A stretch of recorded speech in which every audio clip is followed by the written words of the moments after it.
परम प्रिय सर्वव्यापी जगत आधार अखिल ब्रह्मांड नायक सर्वांतर्यामी जगत नियंता जगदीश्वर भक्त वांछा कल्प तरु जगत गुरु भगवान श्री गोपाल कृष्ण श्री कृष्ण स्वरूप श्रीमद् भागवत महापुराण प्रत्यक्ष एवं अप्रत्यक्ष रूप से विराजमान समस्त देवतागण व सिद्धगण परम आदरणीय प्रातः स्मरणीय पूज्यपाद परम श्रद्धेय मम सद्गुरुदेव भगवान यत्र तत्र विराजमान समस्त आदरणीय संत भगवान ठाकुर जी की कथा को श्रवण करने हेतु पधारे हुए समस्त भगवत अनुरागी भक्तजन, संगीत के माध्यम से ठाकुर जी की कथा में रस बरसाने वाले मेरे समस्त कलाकार बंधु, बाल गोपाल और मेरा मित्र मंडल, सभी का हृदयांगम से अभिनंदन करते हुए सभी को प्रणाम करते हैं। बोलो बांके बिहारी लाल की।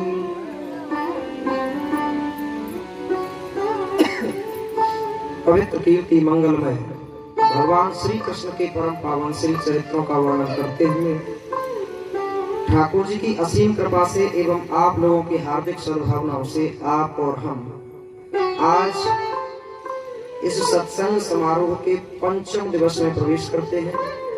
श्रीमद् भागवत जी की इस दिव्य रसमयी कथा का आज 5वां दिवस है।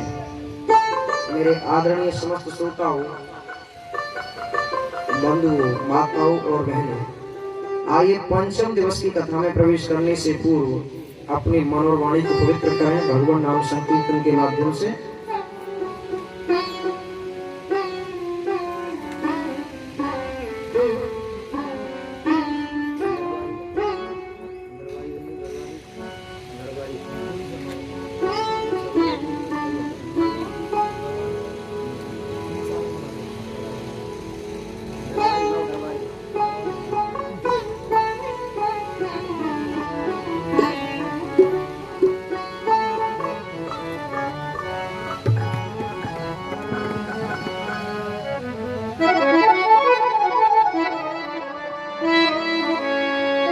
आइए ठाकुर जी के चरणों में अपने मन को लगाते हुए वाणी को पवित्र करेंगे। सरस किशोरी बयस की थोरी रति रस भोरी की जय कृपा की को श्री राधे की जय कृपा की को श्री राधे की जय कृपा की को श्री राधे की जय कृपा की को सरस किशोरी वयस की थोरी रते रस भोरी की जय कृपा की को श्री राधे की जय कृपा की को श्री राधे की जय कृपा की को।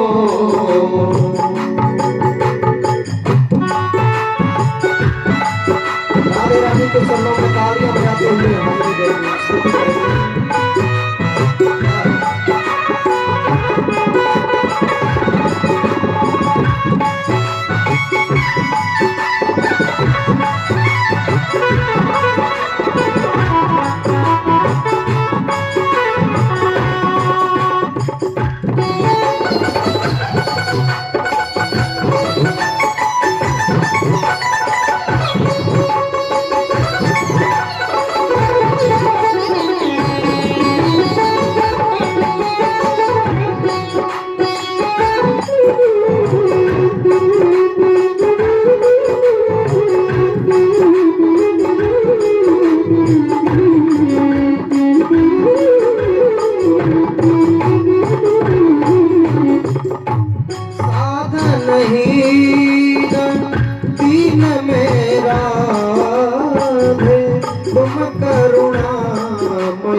प्रेम अगाधे साधन दीन मेरा तुम करुणामयी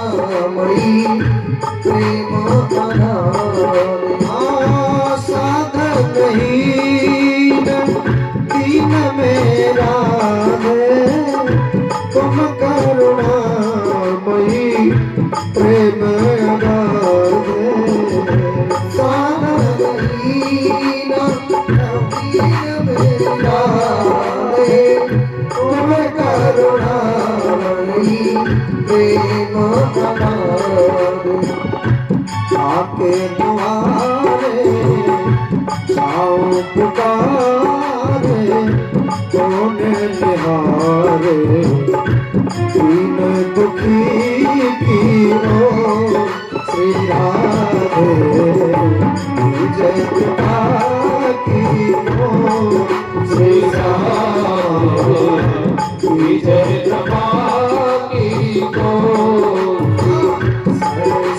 किशोरी सखी भोरी गते रस गोरी जय कृपा की को श्री राधे जय कृपा की को श्री राधे जय कृपा की को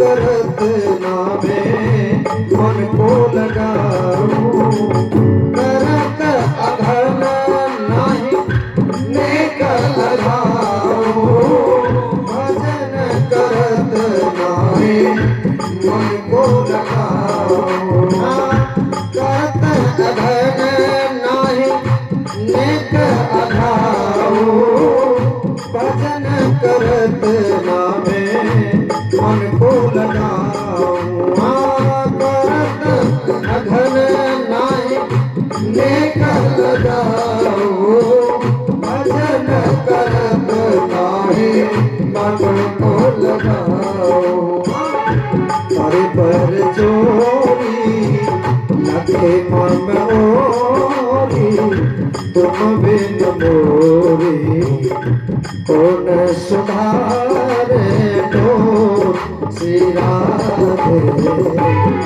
जय कृपा की को श्री राधे जय कृपा की को श्री राधे जय कृपा की को सरस किशोरी रस मोरी बरस की तोरी जय कृपा की को श्री राधे जय कृपा की को श्री राधे जय कृपा की को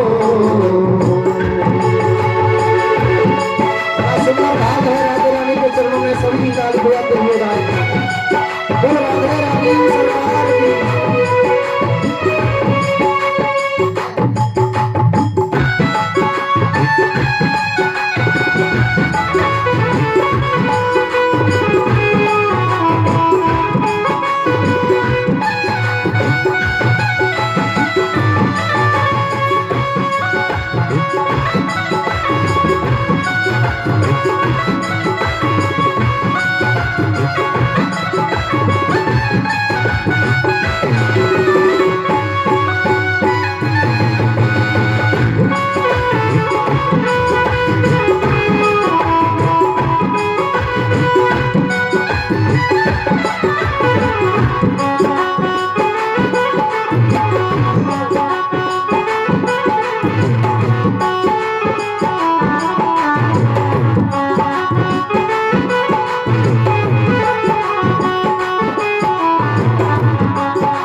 दीजे कैसे हो कोई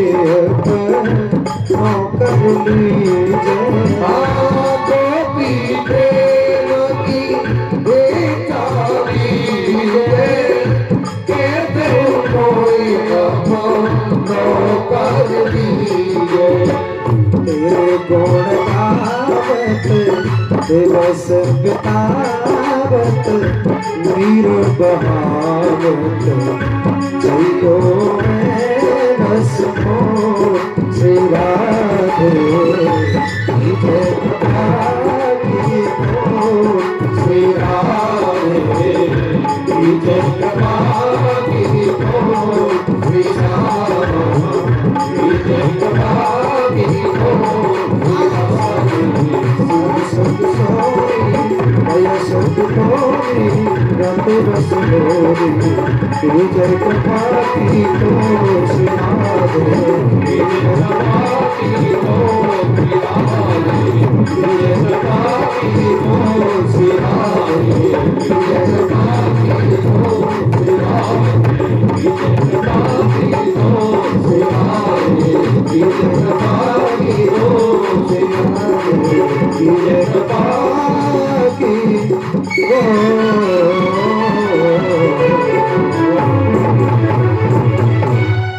बोल राधे रानी सरकार की वृंदावन बिहारी लाल की जय जय श्री राधे श्याम।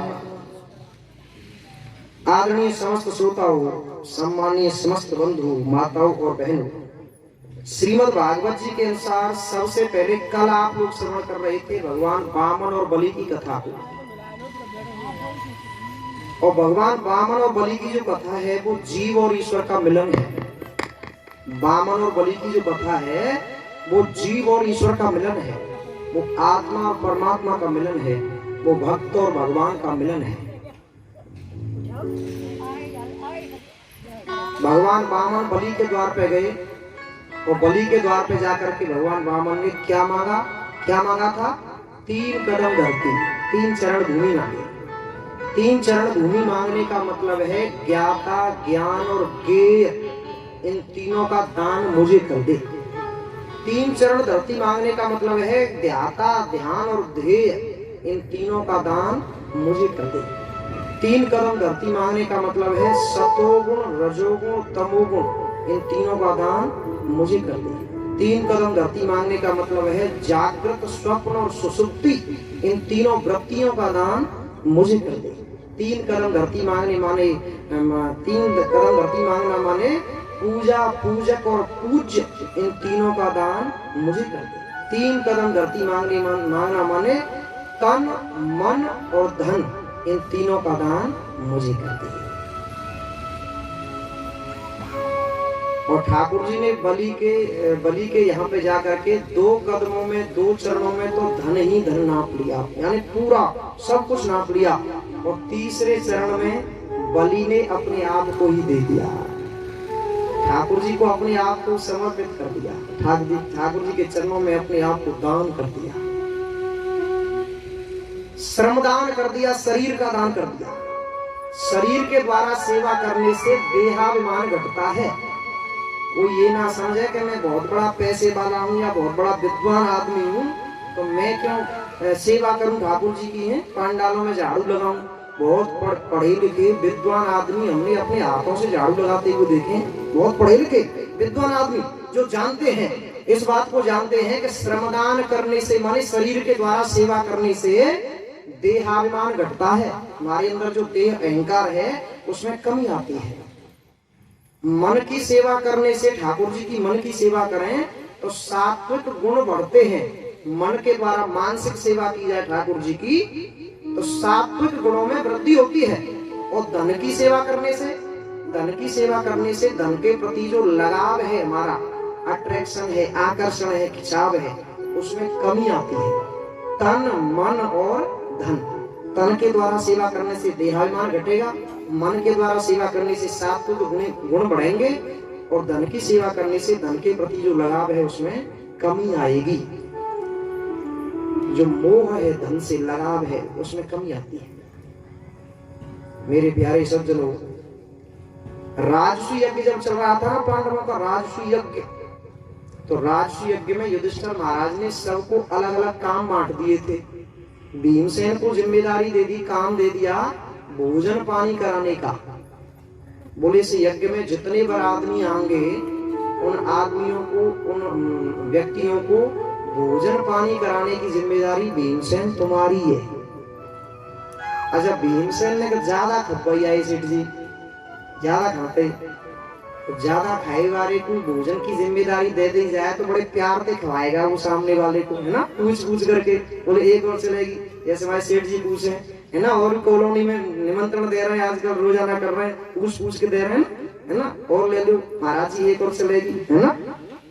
और दो फुलकी नवाब तो जिस समझे वो कि जितनी मैं खाम तू उतनी सी सामने वाला तो वो, है ना। इसलिए भीमसेन को जिम्मेदारी दे दी भोजन पानी की, भीमसेन ज्यादा खाने वाले। आदर सत्कार की जिम्मेदारी दे दी अर्जुन को।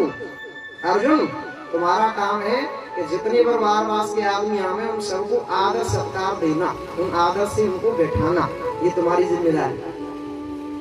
और द्रौपदी को काम दे दिया हिसाब किताब का। बोले इस यज्ञ में कितनी चीनी आएगी, कितना बूरा आएगा, कितना आटा लगेगा, ये सब जिम्मेदारी द्रौपदी की है। और देखो पांडवों के पास में 7 अक्षौहिणी सेना थी, 7 अक्षौहिणी सेना। अब उस अक्षौहिणी सेना में कितने रथ हैं, घोड़े हैं, हाथी हैं, कितने सिपाही हैं। हमने बताया था उस दिन 21,870 रथ होते थे एक अक्षौहिणी सेना में, 21,870 हाथी होते थे, 65,610 घुड़सवार होते थे, 87,480 रथों के घोड़ा होते थे और 1,09,350 पैदल सेना होती थी, केवल एक अक्षौहिणी सेना में। और ऐसी ऐसी 7 अक्षौहिणी सेना है पांडवों के पास। अब उसमें कितने सिपाही हो गए, कितने घोड़े हो गए, हाथी हो गए, है ना, उन सब की सैलरी बांटना, घोड़ाओं के लिए चारा लाना, सिपाहियों की सैलरी देना महीने पे टाइम पे, बाई चांस पेनल्टी लग जाए तो वो को हिसाब किताब राख वो, ये सब सिर्फ द्रौपदी का काम है, द्रौपदी का, है ना। द्रौपदी का हिसाब किताब की जिम्मेदारी दे दी सज्जनों, सबको अलग अलग काम बांट दिए। और सबके बाद में नंबर आया भगवान श्री कृष्ण का। और श्री कृष्ण ने कहा युधिष्ठिर भैया, भाई मुझे भी कोई काम बताओ अपने यज्ञ में, मुझे भी कोई मौका दो लाभ लेने का, पुण्य कमाने का, मुझे भी अवसर दो। युधिष्ठिर महाराज बोले भैया श्री कृष्ण भाई तुम हमारे खास रिश्तेदार आदमी हो, हमारे भैया हो तुम, है ना, हमारे मामा के लड़के हो तुम, रिश्तेदार आदमी हो भाई। तुम एक काम करो, तुम आराम से कुर्सी लेके एक साइड में बैठ जाओ और बस व्यवस्था को देखते रहो। तुम तो हमारे पास में बहुत सारे छोरा हैं, लड़के हैं काम करने वाले, तुम केवल व्यवस्था को देखते रहो। लेकिन श्री कृष्ण बोले नहीं भैया ऐसा करो भाई, मुझे भी कुछ करने दो, मुझे भी कुछ करने दो। बड़े भैया युधिष्ठिर भैया एक काम करो, क्या? बोले तुम्हारे यज्ञ में जितने भी साधु संत महात्मा ब्राह्मण लोग, जितने भी आदमी भोजन करेंगे, उन सब के झूठे दोना पत्तल तो युधिष्ठिर भैया मैं अपने हाथों से उठाऊंगा। आहा क्या बात है, क्या बात है। श्री कृष्ण ये कहते हैं कि मैं अपने हाथों से झूठे दोना पत्थर उठाऊंगा, कुल्लड़ सपूरा उठाऊंगा। और श्री कृष्ण ने अपने हाथों से झूठे दोना पत्थर उठाए हैं। और हम लोग झूठन उठाने में बहुत शर्मिंदगी महसूस करते हैं, क्योंकि हमारे अंदर देह अभिमान भरा हुआ है, देह अहंकार भरा हुआ है कि मैं बहुत ऊंची सर्विस पे पोस्ट पे हूँ, बहुत ऊंची पोस्ट पे सर्विस करता हूँ, बहुत बड़ा पैसे वाला हूँ, मुझे दुनिया जानती है, मैं फलानी कंपनी में फलानी पार्टी से हूँ, फलाना अध्यक्ष हूँ मैं, है ना। ये अहंकार है हमारे अंदर। जब पूर्ण ब्रह्म परमात्मा, साक्षात परब्रह्म परमात्मा अपने हाथों से झूठे पत्थर उठा रहे हैं, दोना उठा रहे हैं, तो हम क्या चीज है उनके साथ? हम कौन है? हम कीड़े मकोड़े हैं, धरती के कीड़े मकोड़े। अपने हाथों से झूठे दोना पत्थर उठाए श्री कृष्ण। क्यों उठाए? क्यों उठाए? इसका कारण भी बताऊं। क्योंकि यद यद आचरत श्रेष्ठ तत्देव तरुजन सयत प्रमाणम कुरुते लोकस्तदन वर्तते। भगवत गीता के 3रे अध्याय में 21वें श्लोक में लिखा हुआ है, 3रे अध्याय के 21वें श्लोक में, ठाकुर जी जो कार्य करते हैं, ठाकुर जी ये कहना चाहते हैं कि श्रेष्ठ पुरुष जो काम करते हैं, महान पुरुष जो काम करते हैं, छोटा आदमी माने सामान्य आदमी उन बातों पर चलने लग जाता है, उसका अनुसरण करने लग जाता है, उनको फॉलो करने लग जाता है। इसलिए ठाकुर जी ने झूठे दोना पत्तल उठाए, इस संसार को, संसार के लड़के लड़काओं को, लड़की लड़काओं को, आने वाली पीढ़ी को आदर्श स्थापित करने के लिए, शिक्षा प्रदान करने के लिए। वैसे ठाकुर जी ये कहते हैं कि अर्जुन सुनो, इन तीनों लोगों में कोई भी कार्य ऐसा नहीं जिसके लिए मैं कर्म करूं। न मे पार्थास्ति कर्तव्यम त्रिषु लोकेषु किंचन नान वात मातव्यम वर्त एव च कर्मणि। तीनों लोगों में मेरे लिए कोई ऐसा कार्य नहीं जिसके लिए मुझे कर्म करना पड़े। कोई भी वस्तु ऐसी नहीं मेरे लिए जिसको प्राप्त करने के लिए मैं कर्म करूं, लेकिन फिर भी मैं कर्म कर रहा हूं, कर्म करता हूं और करता रहूंगा। क्योंकि तुम्हें जब जरूरत नहीं है कर्म करने की तो फिर कर्म क्यों करते हो? क्यों कर्म करते हो? बोले महाराज जी मैं कर्म इसलिए करता हूँ कि यद्यद् आचरत श्रेष्ठ तत्तदेव करोजनः सयत् प्रमाणम कुरुते लोकस्तदनुवर्तते। क्योंकि श्रेष्ठ पुरुष जो जो आचरण करते हैं, छोटा आदमी उसको अनुसरण करने लग जाता है। और मैंने कल भी एक बात बताई थी गीता जी के 3 अध्याय के 5वें श्लोक में कि इस धरती पे अभी तक कोई ऐसा पैदा भी नहीं हुआ जो बिना कर्म करे रह सके। नहीं कस्य क्षणमपि जातु तिष्ठत् कर्म कृतः हारे सहाय कार्यते हवस कर्म सर्व प्रकृति जय। कोई भी ऐसा जीव नहीं, कोई भी ऐसा आदमी नहीं जो बिना कर्म करे एक क्षण भर के लिए भी रह सके। इसलिए मेरे भाइयों, कहने का तात्पर्य यह है कि ठाकुर जी ने जो भी काम हमें दिया है करने के लिए, ठाकुर जी की इच्छा से हो रहा है, तो जो नियत कर्म है हमारा, उस कर्म को हमें करना चाहिए और करना पड़ेगा। ये भी बताऊंगा तुम्हें करना पड़ेगा। नियतम कुरु कर्मत्वम कर्म जायो है कर्मणः शरीर यात्रा पिछतेन प्रसिद्धेन कर्मणः।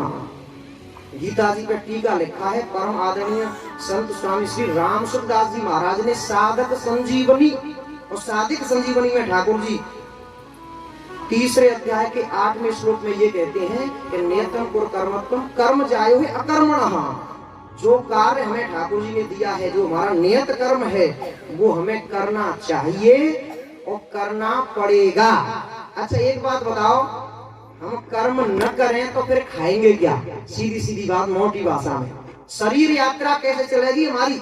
अब शरीर यात्रा तो नहीं समझे होंगे आप। शरीर यात्रा का मतलब, हाँ, हम खाएंगे क्या? हम कपड़े कहाँ से पहनेंगे? हम गाड़ी में पेट्रोल कहाँ से डलवाएंगे? मोबाइल में बैलेंस कहाँ से डलवाएंगे? बच्चों की फीस कहाँ से जमा करेंगे? हम गृहस्थी आदमी हैं, हमें साधन भी करना है, हमें धर्म भी कमाना है ना, हमें पुरुषार्थ भी करना है, हमें मोक्ष की प्राप्ति भी करनी है। सारे कर्म करो, ठाकुर जी ये कहते हैं कि सारे कर्म करो, लेकिन फल की इच्छा बिल्कुल मत करो, नेक मत करो। ठाकुर जी जो करेंगे वो अच्छा ही करेंगे, और ठाकुर जी हमेशा अच्छा ही करते हैं सबका। वो तो अज्ञान बस हम ये समझते हैं कि ठाकुर जी ने हमारे साथ में ये कर दिया, ठाकुर जी ने बड़ा बुरा किया भाई हमारे साथ। नहीं, नारद जी ने भी यही समझा था, है ना। विश्व सुंदरी के स्वयंवर में जब नारद जी को बंदर बना दिया था ठाकुर जी ने, तो नारद जी ने गालियां दी भगवान को कि मुझे बंदर बना दिया। बताओ, अगर बंदर नहीं बनाते तो नारद जी वहीं पे भटक जाते। योगियों के मार्ग में चल रहे थे, तो बंदर नहीं बनाते ठाकुर जी तो भटक जाते। यानी बंदर बनाने में भी ठाकुर जी का अनुग्रह था, नारद जी पे अनुग्रह ही किया, लेकिन नारद जी को बुरा लगा अज्ञान के कारण, है ना। उसी प्रकार से हमें भी बुरा लगता है कि हमारे साथ में ठाकुर जी ने ऐसा कर दिया। कभी कभी ठाकुर जी का व्यवहार में बुरा लगता है, लेकिन ठाकुर जी हमेशा अच्छा ही करते हैं, हमारे हित के लिए करते हैं।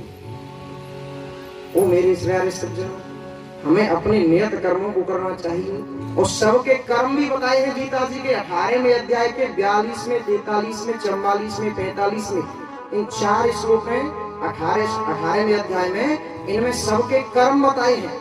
ब्राह्मणों के 9 कर्म हैं, क्षत्रियों के 7 कर्म हैं, वैश्यों के 3 कर्म हैं, और शूद्र का 1 कर्म है। ब्राह्मणों का कर्म कौन सा है? बोले समो दमस्तपः शौचम शांति राजमेव च ज्ञानम विज्ञान आस्तिक्यम ब्रह्म कर्म स्वभावजम। माने समो माने सम होना, माने मन की चंचलता को रोकना, इंद्रियों पे कंट्रोल करना, दिखावटीपन न होना, माने आडंबर न होना। शौचम माने पवित्र रहना, भीतर बाहर से शुद्ध रहना, पवित्र रहना, चोरी न करना, सत्य बोलना और ब्रह्मचर्य का पालन करना, ये ब्राह्मण के 9 कर्म है। क्षत्रिय के 7 का शौर्यम तेजो दर्पे दाक्षम युद्धे चाप पलायनम दानम ईश्वर भावस्य छात्रम कर्म स्वभावजम। शौर्य, शौर्य माने सूरवीरता होना, सूरवीरता। तेज होना, चेहरा पे तेज होना। द्रतिर्दाक्षम, धैर्य धारण करना। और दक्ष माने चतुराई होना, कुशल होना, जानकार होना। युद्धे चापे पलायनम, धर्म की रक्षा करने के लिए युद्ध करना पड़े तो युद्ध करना, क्षत्रिय का काम, ठीक है। और दानम, दान देना। ईश्वर भावश्च, ईश्वर भाव से जीना माने स्वाभिमान से जीना, माने नेहुरे कर करके न जीना। ये क्षत्रिय के 7 कर्म है। वैश्यों के 3 कर्म है। कृषि गौरक्ष वाणिज्यम, वैश्य कर्म स्वभावजम। खेती करना, गौरक्ष माने गाय की सेवा करना, और वाणिज्य माने व्यापार करना, बिजनेस करना, ठीक है। लेकिन बनियों के लिए, वैश्यों के लिए एक संशोधन किया है मनुस्मृति। मनुस्मृति ये कहती है कि वैश्यों के लिए ब्याज लेना भी अलाउ है, ब्याज लेना, लेकिन ज्यादा कर्रीबाई न ले।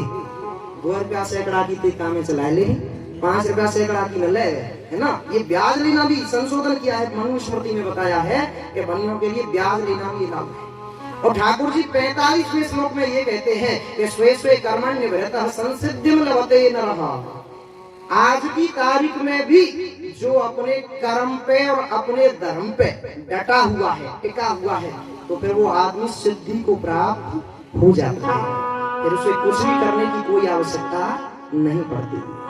जो ये मैंने कर्म बताए हैं अभी आपको, ब्राह्मणों के, क्षत्रियों के, वैश्यों के, शूद्र के, शूद्र का कर्म है दुजाति की सेवा करना, ये शूद्र का कर्म है।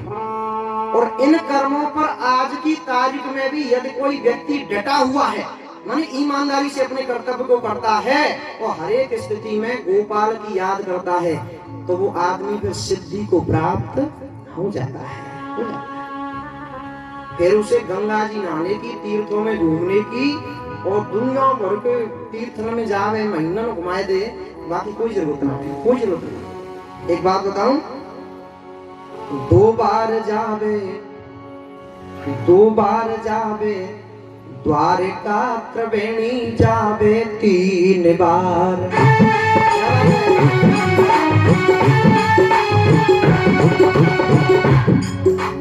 2 बार जावे द्वारका त्रिवेणी जावे 3 बार।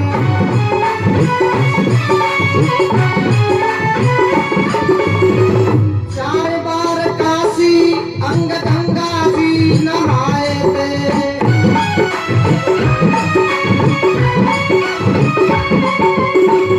4 बार काशी अंग गंगा जी नहाए थे।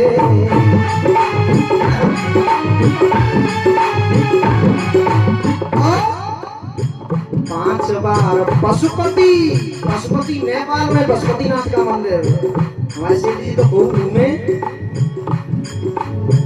5 बार पशुपति, 6 बार नैमिषारण्य जाए।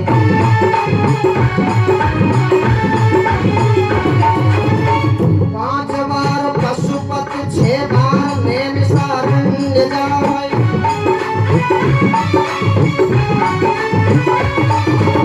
7 बार पुष्कर में आचमन कराए थे।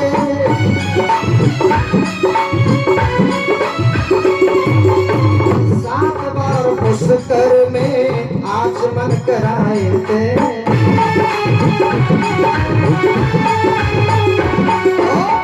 रामनाथ, जगन्नाथ, बद्री और केदारनाथ।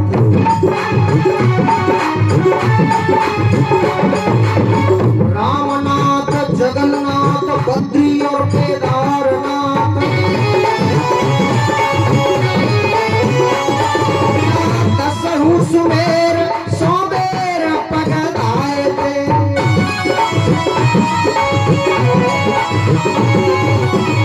10 सुमेर 100 बेर पगलाए थे।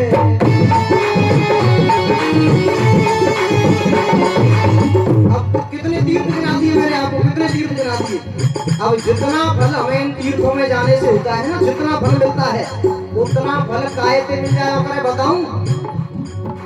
जितना फल होए कोट तीर्थ और यज्ञ करे, जितना फल होए कोट तीर्थ और यज्ञ करे, उतना फल होए सिया राम नाम गाए थे। जितना फल होए कोट तीर्थ और यज्ञ करे, उतना फल होए सिया राम नाम गाए थे। जितने फल होए कोट तीर्थ और यज्ञ करे, उतना फल होए सिया राम नाम गाए थे। वृंदावन बिहारी लाल की, कृष्ण कन्हैया लाल की, जय जय श्री राधे।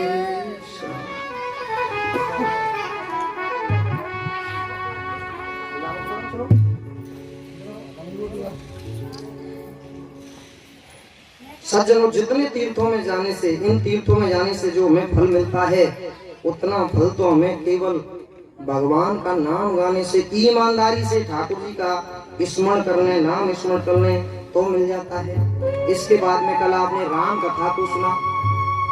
राम कथा हमें जीवन जीने की कला सिखाती है। भगवान श्री राम ज्ञान के प्रतीक हैं, लक्ष्मण वैराग्य के प्रतीक हैं, भरत विवेक के प्रतीक हैं, ऋतुसूदन सद्विचार के प्रतीक हैं। और जिस घर में ये चारों भैया पैदा हो जाते हैं, वो घर अयोध्या बन जाता है। अयोध्या में ही चारों भैया पैदा होते हैं।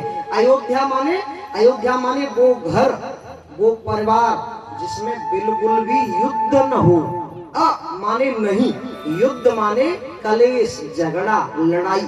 जिस घर में बिल्कुल भी लड़ाई नहीं होती, सब लोग प्रेम से रहते हो, उस घर का नाम अयोध्या है। अयोध्या है, हमें जीवन जीने की कला सिखाती है अयोध्या। राम कथा से हमें जीवन जीने की कला आती है। क्या करना चाहिए ये राम कथा से सीखो, क्या नहीं करना चाहिए ये महाभारत की कथा से सीखो, और कैसे मरना चाहिए ये भागवत जी की कथा से सीखो। भागवत हमें मरने की कला सिखाती है और रामचरितमानस में जीने की कला सिखाती है। सज्जनों, इसके बाद में कल आपने श्रवण किया, ठाकुर जी का प्राकट्य हुआ कंस की जेल में, मथुरा में, और नंद महोत्सव गोकुल में मनाया गया। और नंद महोत्सव इतना प्रेम से मना रहे हैं सब ब्रजवासी हैं, एक ही बात कह रहे हैं कि नंद घर आनंद भयो जय कन्हैया लाल की, हाथी दीने घोड़ा दीने और दीने पाल की। बड़ी मस्ती से ब्रजवासी जो है नंद महोत्सव मना रहे हैं। और बहुत काफी समय बीत गया नंद महोत्सव मनते मनते, किसी को समय का पता ही नहीं चला कि समय कब निकल गया। और आज अचानक से नंद बाबा को याद आई एक बात। नंद बाबा अपने मन में सोच रहे हैं, हे भगवान, हम तो इनकम टैक्स दे वही भूल गए भैया। नंद बाबा के ऊपर सरकार ने इनकम टैक्स लगा दिया है। क्यों? क्योंकि नंद बाबा के पास में 9 लाख गायें थी, 9 लाख। तो सरकार ने, माने महाराज कंस ने उन पे इनकम टैक्स लगा दिया, आयकर विभाग ने इनकम टैक्स लगा दिया। तो नंद बाबा प्रतिवर्ष वार्षिक कर भरने के लिए मथुरा जाते थे, कंस को देने के लिए जाते थे। लेकिन आज ठाकुर जी के प्राकट्य की खुशी में नंद महोत्सव मनते मनते पता नहीं कितना समय बीत गया। नंद बाबा को समय का, तारीख का पता नहीं चला, याद नहीं रहा। आज अचानक से याद आई कि अरे भैया, हम तो इनकम टैक्स दे वो भूल गए। और बाई चांस 2-4 दिन और लेट रह गए तो सरकार पेलेंटी और लगा देगी फिर, है ना। तो इनकम टैक्स भरा में हम तो ग्वाल वालों को बुलाया, और ग्वाल वालों को बुला करके कहा, गोपाल गोकुल रक्षाया निरूप्य मथुरां गत, नंदः कंसस्य वार्षेक्यं करम दातुं कुरुद्भवे, करम दातुं कुरुद्भवे, करम दातुं कुरुद्भवे। गोपाल गोकुल रक्षायां निरूप्य मथुरां गतः। नंद बाबा ने सभी ग्वाल बालाओं को अपने पास में बुलाया। बोले भैया तुम खूब प्रेम से गाओ, खूब बजाओ और खूब नाचो। मैं अभी वार्षिक कर भर करके मथुरा से अभी लौट करके आता हूँ और तुम आराम से आनंद से खूब गाओ नाचो, लेकिन गायबे बजावे के चक्कर में कहीं मेरे लाला को विस्मरण मत कर दीजियो, मेरे लाला को ध्यान रखियो। मैं अभी गयो और अवाली आयो कर भर के अभी आऊं तुम। तो नंद बाबा ने क्या किया, बैलगाड़ियों में गोरस के मटके रख लिए, गोरस भर लिया मटकों में। गोरस से टैक्स देने आते थे, पैसा देने थोड़ी आते थे। गोरस भर लिया मटकों में, गाड़ियों में रख लिया और कर देने के लिए नंद बाबा मथुरा पहुंच गए। अब यहाँ पे ध्यान देना जरा, आध्यात्मिक दृष्टि से अगर हम देखें तो नंद कहते हैं जीवात्मा को, नंद माने जीवात्मा, और मथुरा कहते हैं शरीर को, और गोकुल कहते हैं इस हृदय को। ध्यान देना जरा, गोकुल है हृदय, मथुरा है शरीर और नंद है जीवात्मा। और जब नंद रूपी जीवात्मा हृदय रूपी गोकुल को छोड़ करके शरीर रूपी मथुरा में जाता है तो फिर कोई न कोई उत्पात मचाने वाला शख्स हमारे शरीर में पैदा हो जाता है, गोकुल में पैदा हो जाता है। गोकुल को छोड़ के गए मथुरा में, और नंद बाबा कर दे करके लौट करके नहीं आ पाए थे, तब तक तो गोकुल में मौसी जी आ गई। मौसी जी, कन्हैया की मौसी जी आ गई। कौन सी मौसी जी आ गई पता है? कंसेन प्रहिता घोरा पूतना बालघातिनी शिशु सचारण घनंती पुरग्राम ब्रजादिषु। नंद बाबा कर दे करके लौट नहीं आ पाए थे, लौट करके आ नहीं पाए थे, तब तक तो ठाकुर जी की मौसी जी आ गई, माने पूतना आ गई। नंद गया माने जीवात्मा गया मथुरा में, शरीर में आसक्त हो गया और हृदय को छोड़ दिया। हृदय में विराजमान माने गोकुल में विराजमान ठाकुर जी का विस्मरण कर दिया और शरीर में आसक्त हो गया। तो फिर इस हृदय में उत्पात मचाने वाली पूतना आ गई। क्लियर बात समझ में आ गई? पूतना आ गई सज्जनों। और पूतना ने देखा कि चारों तरफ हल्ला मचा हुआ है, नंद घर आनंद भई जय कन्हैया लाल की, हाथी दीने घोड़ा दीने और दीने का। चारों तरफ आवाज आ रही है, अपने मन में विचार कर रही है, देखो तो सही, देखो काऊ के यहाँ पे पूत हुआ है, पूत माने पुत्र, बच्चा पैदा हुआ है। देखो तो बाकी खुशी में ये ब्रजवासी कैसो आनंद ले रहे, कैसी खुशी मना रहे हैं ब्रजवासी हैं। लेकिन मेरो नाम का है, मेरो नाम है पूतना। पूतना मतलब पूतना पे नयति सा पूतना, माने मेरे रहते हुए किसी के घर में पूत माने पुत्र की खुशी छाई रही, तो मेरा तो पूतना नाम ही बेकार है। किसी के घर में पुत्र की खुशी छाई रहे मेरे होते हुए, तो मेरा तो पूतना नाम ही बेकार। पूतना का मतलब जो पराये पुत्र को देख करके ईर्ष्या करती है, प्रसन्न नहीं होती, जल जाती है, उसका नाम पूतना। लेकिन मन में विचार करने लगी कि श्री गणेश सौदे पहले वहीं करूंगी, यही छोरा पहते करूंगी, लेकिन पहुंचू कैसे वहां तक, उस छोरा तक पहुंचू कैसे? तब तक इसने क्या देखा कि बरसाने की तरफ से विविध बधाइयां लेकर के गोपियां आ रही थी। गोपियां गीत गाती हुई आ रही थी बरसाने की तरफ से। अपने मन में सोचा कि आहा, इस झुंड में अगर मिल जाऊंगी तो ठीक ठिकाने पहुंच जाऊंगी। अब तो उसने माया से परम सुंदर रूप बना लिया। थी तो बहुत बड़ी भयंकर राक्षसी, बहुत बड़ी भयंकर राक्षसी थी, लेकिन इसने माया से ऐसा रूप बना लिया सज्जनों।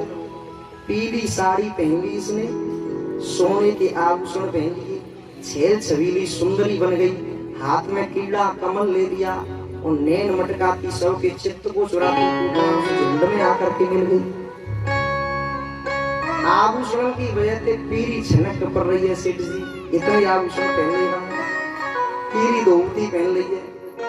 सुखदेव जी कहते हैं कि पूतना जब छेल छबीली सुंदरी बन करके चल रही थी तो ऐसी लग रही थी जैसे श्री देवी आ गई हो। इस बात को हम नहीं कह रहे, सुखदेव जी कह रहे हैं। श्री देवी गोप्य श्रियम दृष्टुमिवागताम पतिम अब श्री देवी का अर्थ दूसरा मत लगाना, वो श्री देवी नहीं है बम्बई वाली। श्री माने लक्ष्मी, लक्ष्मी साक्षात लक्ष्मी। माता लक्ष्मी वैकुंठ से अपने पति के दर्शन करने के लिए धरती पे आ गई हो, ऐसी लग रही थी पूतना। सुखदेव जी कह रहे हैं कि ऐसे लग रही थी साक्षात भगवती श्री माने लक्ष्मी वैकुंठ से अपने पति के दर्शन करने के लिए आई हो, ऐसे लगे। परम सुंदर रूप बना लिया इसने सब जनों। झुंड में आकर के मिल गई। गोपियों ने आकर के और यशोदा मैया को बधाई दी तो जाने भी नाटक दिखायो। यशोदा मैया तो बोली, अरे बहन यशोदा बहुत बहुत बधाई हो। अरे बहन यशोदा, मैंने तो जब से तेरे छोरा के बारे में सुनी, मैं तो ऐसी पागल है गई तेरे छोरा के जन्म की खुशी में कि तेरे छोरा को मोड़ो देख के चली आ गई, सबरे काम धंधे छोड़ आई मैं। अरे बहन यशोदा, तू मोकू पा देख रही है, टुकुर टुकुर तेने मोकू पहचानो ना है का। अब यशोदा मैया बड़ी धर्म संकट में पड़ गई कि मेरी बहना कहाँ से आ टपकी।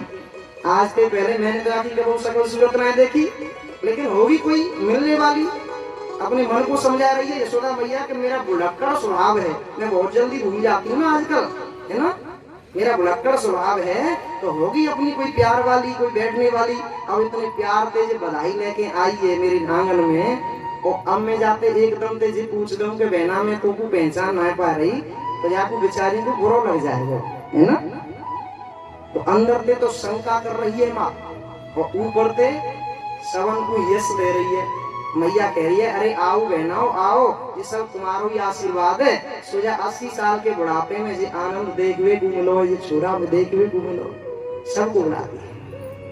यशम ददाती यस्य स यशोदा, जो सबको यश प्रदान करती है। घर पे आए हुए अतिथि को, घर पे आए हुए मेहमान को जो यश देती है, सत्कार देती है, उसका नाम यशोदा। पूतना से बोली यशोदा मैया कि बहन जा तू पहले मेरे छोरा को आशीर्वाद दे के बढ़िया सो, जब मैं तुझे बात करूँ। अच्छा कहाँ है तेरा छोरा? बोले वो सो रहे हो पालना में, लेकिन अभी सुलाए दी और मैंने नहलाए के, चुपचाप सिर पे हाथ रख के और आशीर्वाद दे, ये बातें जगह मत बाकू। पूतना यही चाहती थी, सब यही चाहती, चुपचाप जो है धीरे धीरे पालना की ओर बढ़ी। और उधर पालने में मेरे प्रभु किलकारियां भर रहे थे। और जैसे ही पूतना पालने के पास में आई तो ठाकुर जी ने तिरछी निगाह से देखा और मन में सोचने लगे, आज तो मौसी जी आ गई हमारी। और मौसी जी को देख करके ठाकुर जी ने तुरंत अपने नेत्र बंद कर लिए, दोनों आंख बंद कर ली। क्यों आंख बंद की? इस बात पर संतों ने बहुत मत दिए हैं, यहाँ पे अपने अपने मत रखे। एक संत कहते हैं कि ठाकुर जी ने पूतना को देख करके इसलिए आंख बंद कर ली कि ठाकुर जी ये कहते हैं कि हम धराधाम पर आते हैं दुष्टों का विनाश करने के लिए। विनाश आए तो दुष्कृताम, है ना। ठाकुर जी के जन्म का अवतार का उद्देश्य क्या है? यदा यदा हि धर्मस्य ग्लानिर्भवति भारत अभ्युत्थानम् अधर्मस्य तदात्मानं प्रजाम्यहं परित्राणाय साधूनां विनाशाय च दुष्कृतां धर्म संस्थापनार्थाय संभवामि युगे। जब इस धरती पे चारों तरफ अनिति बेईमानी भ्रष्टाचार चारों तरफ फैल जाते हैं, राक्षसों की वृद्धि हो जाती है, बढ़ जाते हैं राक्षस। ऐसे राक्षस के ठाकुर जी की कथा सुनने में तो उनके कान में दर्द है ना। ठाकुर जी की कथा कानों में जाए ना तो कानों को बंद कर लेते हैं, बुरी लगती है ठाकुर जी की कथा है। फिल्मी गाने सुनते हैं मोबाइलों पे, लेकिन ठाकुर जी की कथा बिल्कुल बुरी लगती है। माने आवाज भी चुभती है कानों में कि माइक की आवाज को कम कर लो, थोड़ा डिस्टर्ब होता है ना। तो ऐसे राक्षस जब धरती पे बढ़ जाते हैं, जो साधुओं पर अत्याचार करते हैं, महापुरुषों पर, संतों पर, अच्छे आदमी पे जो अत्याचार करते हैं, तो उन दुष्टों का विनाश करने के लिए ठाकुर जी धराधाम पे अवतार धारण करते हैं। तो ठाकुर जी ये कहते हैं कि हम धरती पे दुष्टों का विनाश करने के लिए आते हैं। और पता चले कि इतना बड़ा अभियान हमें पूतना मौसी से प्रारंभ करना पड़े। भाई श्री गणेश पूतना मौसी से तो करेंगे, तो इतना बड़ा अभियान जब पूतना मौसी से शुरू कर रहे हैं तो पहले आंख बंद करके मंगलाचरण कर लिया जाए। भाई किसी काम को करने के लिए मंगलाचरण किया जाता है, इसलिए ठाकुर जी ने दोनों नेत्र बंद कर लिए। एक संत कहते हैं कि नहीं, ठाकुर जी ने नेत्र इसलिए बंद किए कि ठाकुर जी कहना चाहते हैं कि भैया हम तो गोकुल को माखन खाए के लिए आए थे, इस तरह का हम तो दाऊ जी की मिश्री खाए के लिए आए थे, लेकिन माखन मिश्री को तो वही स्वाद भी नहीं चख पाए, तब तक ये कम खत्म है, जहर पिलाई आ गई है, जहर पिलाई आ गई। तो आंख बंद करके मानो भोले बाबा को मना रहे हैं, भोले बाबा को। श्री कृष्ण ये कह रहे हैं कि भोले बाबा भाई जी मैं बस की बात ना है, भोले बाबा तुम पुरानो अभ्यास है, पुराने पिवैया हो तुम जहर के, तुमने समुद्र मंथन के समय पे जहर को पी लिया था। ओ नीलकंठ महादेव यज्ञकारे गले नीलम तच्च साधोर विभूषणम, तुम्हारा गला तुम्हारा कंठ नीला पड़ गया था। ओ नीलकंठ महादेव भाई तुम आओ, हो जा जहर तुम पियो भाई, मैं तो माखन मिश्री खाऊंगा मेरे वश की। इसलिए ठाकुर जी ने नेत्र बंद कर लिए। एक संत कहते हैं कि नहीं, ठाकुर जी ने नेत्र इसलिए बंद किए कि ठाकुर जी सारी मायाओं के पति हैं, मायाओं के स्वामी हैं, और ठाकुर जी के सामने कोई माया टिक नहीं सकती। और पूतना रूप बना के आई है माया से, भाई पूतना माया से रूप बना के आई है, बहुत बड़ी भयंकर राक्षसी है, लेकिन रूप माया से बनाया है उसने परम सुंदर। और ठाकुर जी की निगाह के सामने, दृष्टि के सामने कोई माया टिक नहीं पा सकती, टिक नहीं पाएगी। अगर ठाकुर जी ये कहते हैं कि अगर मैं दृष्टि खोले रहूंगा, नेत्र खोले रहूंगा, तो ये अपने असली रूप में आ जाएगी, और इसका असली रूप बड़ा भयंकर है। इसके भयंकर रूप को देख करके मेरे घर में जो उत्सव मन रहा है वो उत्सव में डिस्टर्ब हो जाएगा, सब लोग डर जाएंगे। और बाई चांस मेरी मैया ने जाकर देख लियो तो भाई है सके मेरी मैया अटैक पड़ जाए, बीपी हाई है जाए बाई चांस, ऐसा भी तो हो सकता है ना। इसलिए ठाकुर जी ने नेत्र बंद कर लिए। अनेकों मत किए, अनेकों मत रखे हैं संतों ने यहाँ पे। अब तो पूतना ने समझा कि लाला सो रहा है, आंख बंद करके पड़े ठाकुर जी, मस्त पड़े बालना में, और पूतना समझ रही है कि लाला सो रहा है। पास में जाकर के एक हाथ से लाला को उठा लिया, गोदी में ले लिया, और विष लगा हुआ स्तन कन्हैया के मुंह में दे दिया। अब तो ठाकुर जी ने पहले उसके विष को पिया, बाद में दूध को पिया, और सबके बाद में ठाकुर जी उसके प्राणों को पीने लगे। दूध के साथ साथ प्राणों को खींचने लगे, और जब प्राणों को खींचने लगे तो इसके भयंकर वेदना होने लगी, दर्द होने लगा स्तनों में, चिल्लाने लगी बेटा मुंच मुंच, बेटा छोड़ दे छोड़ दे, बेटा दर्द होता है छोड़ दे। तो कन्हैया कह रहे हैं मौसी जी हम तो केवल पकड़ वो ही जाने, हम छोड़ो वो ना जाने। जीवन में हम पहली बार तो किसी को जल्दी से पकड़ते नहीं, वो बाई चांस एक बार पकड़ लिया ना तो फिर मौसी जीवन में उसे छोड़ देते। क्या बात है, क्या हाल में तो किसी को पकड़ते नहीं, और एक बार अगर किसी की उंगली पकड़ ली तो मौसी फिर हमने छोड़ना तो सीखा ही नहीं है, हम केवल पकड़ना ही जानते हैं बस। चिल्लाने लगी, भयंकर वेदना होने लगी, और क्या कहने लगी वो भैरवी में, क्या कहने लगी, दहाड़ मारने लगी, बुरी बुरी चीख निकालने लगी।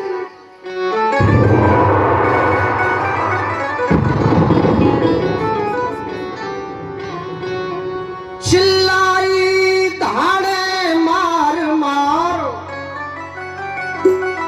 चिल्लाई दहाड़े मार मार, बस चलान खल आराती से, बस चलान खल आराती से, बस चलान खल आराती से, बस चलान खल आराती से। हे यशोदा इस लाला को, हे यशोदा इस लाला को, अब हटा हमारी जाति से। हे यशोदा इस लाला को, अब हटा हमारी जाति से। हे यशोदा इस लाला को, अब हटा हमारी जाति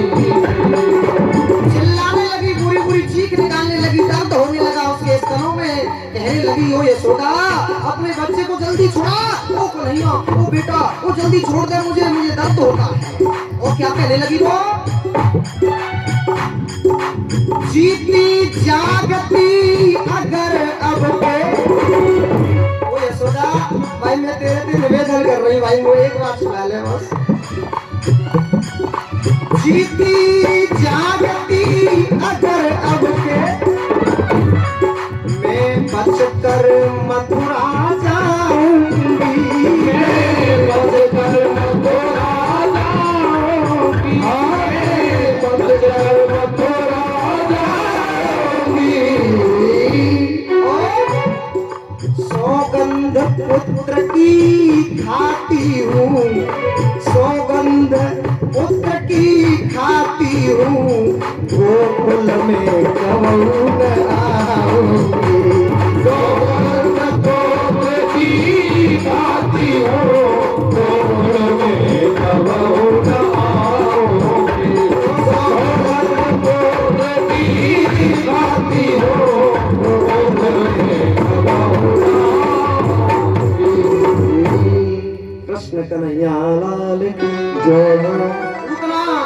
चिल्लाने लगी, भयंकर दर्द होने लगा, कहने लगी यशोदा एक बार छुड़ा ले, कैसे छुड़ा ले, कन्हैया ने जकड़ लिया उसको, कहा एक बार छुड़ा ले भाई, मैं तेरी सौगंध खाई तेरे छोरा की, गोकुल में दोबारा कदम भी नहीं रखूंगी पीछे लौट करके। इतनी देर में क्या हुआ सज्जनों, ठाकुर जी ने दूध के साथ साथ उसके प्राणों को खींच लिया और वो निष्प्राण होकर के धरती पे गिर पड़ी। बोल पूतना मर्दन भगवान की जय हो। ठाकुर जी 10 दिन आके थे, केवल 10 दिन के। जिस दिन पूतना का उद्धार किया मात्र 10 दिन के थे कन्हैया, उस दिन 10 दिन के कन्हैया ने तो पूतना का कल्याण कर दिया, पूतना को मार दिया सज्जनों, और केवल मारा नहीं, पूतना का उद्धार कर दिया, उद्धार कर दिया। मेरे ठाकुर जी करुणा के सागर हैं, करुणा के सागर हैं। परीक्षित जी ने पूछा क्यों जी सदगुरुदेव, ऐसी भयंकर राक्षसी का भी उद्धार कर दिया, जो मारने आई थी कन्हैया को जहर लगा करके, मारने आई थी, उसका भी उद्धार? बोले हाँ, बस यही तो विशेषता है मेरे ठाकुर जी की, यही तो विशेषता है। ठाकुर जी ये कहते हैं कि भाव कैसा भी हो, भाव को भाव अनख आलसन, है ना, भाव चाहे कैसा भी हो लेकिन उसका व्यवहार कैसा है ये होना चाहिए। उसका व्यवहार एक माँ जैसा था, इतना प्यार से उसने गोदी में उठाया, है ना, और मुझे स्तनपान कराया। तो एक माँ जैसा व्यवहार जो मेरे साथ में कर रही है, तो वो मेरी माँ ही तो हो सकती है, मेरी मौसी हो सकती है। इसलिए ठाकुर जी ने उसके सारे पापों पे पर्दा डाल दिया और उसको दात्रोचित गतन ले गए, उसको दात्रोचित गति प्रदान कर दी। माने जो गति माता यशोदा को बाद में मिली थी, वो गति ठाकुर जी ने पूतना को पहले ही प्रदान कर दी। क्या बात है, ऐसे मेरे ठाकुर जी दया के साथ पूतना का उद्धार कर दिया। अब तो एक दिन की बात सज्जनों, मैया ने अपने कन्हैया को नेला धुला करके मोटा सा काजल लगा करके सजा करके कन्हैया को पालना में सुलाई दियो। अपने मन में विचार कर रही है, कन्हैया नेक देर सोले बेटा मैं घर को काम कर लन दे, है ना, सजा करके और सुला दिया। कन्हैया पालना में सो रही है, तो माता यशोदा देहली पे खड़ी खड़ी कन्हैया को मुंह देख रही है, मेरो बेटा कैसो लगे सोम दो, है कैसा लगता है। मैया देख रही थी, अचानक से क्या हुआ कि आज कन्हैया ने अपने आप पालना में करवट बदल दिया। माने ठाकुर जी इधर से उधर हो गए, और जैसे ही कन्हैया ने करवट बदला, लाला ने, मैया तो खुशी के मारे पागल हो गई है। ओरे मेरो छोरा आज बड़ो है गए, ओरे मेरो छोरा आज बड़ो है गए, आज मैं जाके गीत गवाऊंगी, गीत। मैया को तो बहाना चाहिए ना, मैं गीत गवाएगा को। नाई को बुला करके कहा, भैया नाई पूरे गांव में लगा दे दुहाई। काय बात की? बोले कह दियो करवट बदलवे को बिलुआ है, आज मैं जाके गीत गवाऊंगा। नाई ने लेकर के पूरे गांव में दुहाई लगा दी गोकुल में, और गोकुल की गोपियां जो हैं, ब्रज की स्त्रियां जो हैं, आंगन में आ गई दरबारी में, नंदवा यशोदा के दरबार में आ गई, मारी दरबारी में आ गई, दरबार में आकर के दरबारी में बधाई गाने लगी सब। यशोदा मैया से कहने लगी, मैया बहुत बहुत बधाई हो, करवट बदलवे की बहुत बहुत बधाई हो। मैया बोली, बहुत बहुत बधाई बहनाओ, पर ज्यादा हल्ला गुल्ला मत मचाओ। क्यों? बोले, मैंने अपना छोरा अभी नहलाया के सुलाई दियो है, और तुम ज्यादा शोर मचाओगी ना तो अभी वो कच्ची नींद ले जाएगा, तो बहुत रोएगो, बहुत रोएगो। गोपियां बोली, तो का हम तेरी शकल सूरत देखने के लिए आई हैं का? जब तेरे बुलाई है तो नाचेंगी भी गाएंगी भी, और नाचेंगी गाएंगी तो हल्ला तो होएगा। यशोदा मैया बोली, तो अच्छा 1 मिनट रुक जा। मैया ने कहा कि हो, मैया ने वो जितने पर माट मटका थी ना घर के आंगन में पड़े थे, वो सब उठा करके एक साइड में रख दिए, और बाहर एक गाड़ी खड़ी थी। गाड़ी कन्हैया को पालना उठायो, वो पालना को ले जाए कि कन्हैया के पालना को ले जाए कि मैया ने उस गाड़ी के नीचे लटका दिया। माने कन्हैया के पालना को बाहर खड़ी हुई गाड़ी के नीचे लटका दिया। वो यशोदा मैया बोली, अब काऊ बात को खतरा ना है, खूब नाचो खूब गाओ, कोई बात नहीं। दूरी पे जाकर के लटका दिया। कन्हैया गाड़ी के नीचे लटक रहे हैं, वो आंगन में गोपियां गीत गा रही हैं, बधाइयां गा रही हैं। कैसे है? तेरी सामली सूरत ने प्यारे, ये तन मन मेरा छीना है, ये मन तुझ में ही लगा रहे, तो जीना सच्चा जीना है अदाने वाली श्याम तेरी, तू सच्चा एक नगीना है, वह जीवन ही बस जीवन है, जो तेरे रस से भी ना है, जो तेरे रस से भी ना है। ओ मैया तेरो यशोदा तेरो, ओ मैया तेरो। बधाइयां दे रही हैं यशोदा मैया को गोपियां। कैसे दे रही हैं? ओ मैया तेरो चिरजीव लाल कन्हैया, ओ मैया तेरो चिरजीव लाल कन्हैया, ओ मैया तेरो चिरजीव लाल कन्हैया, ओ मैया तेरो चिरजीव लाल कन्हैया, ओ चिरजीव लाल कन्हैया, चिरजीव लाल कन्हैया, चिरजीव लाल कन्हैया, ओ चिरजीव लाल कन्हैया, ओ मैया यशोदा चिरजीव लाल कन्हैया, ओ मैया चिरजीव लाल कन्हैया, ओ मैया चिरजीव लाल कन्हैया, चिरजीव लाल कन्हैया।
रतन जड़ते पलना में पौड़े, रतन जड़ते पलना में पौड़े, रतन जड़ते पलना में पौड़े, रतन जड़ते पलना में पौड़े। आसो मत कुंवर कन्हैया,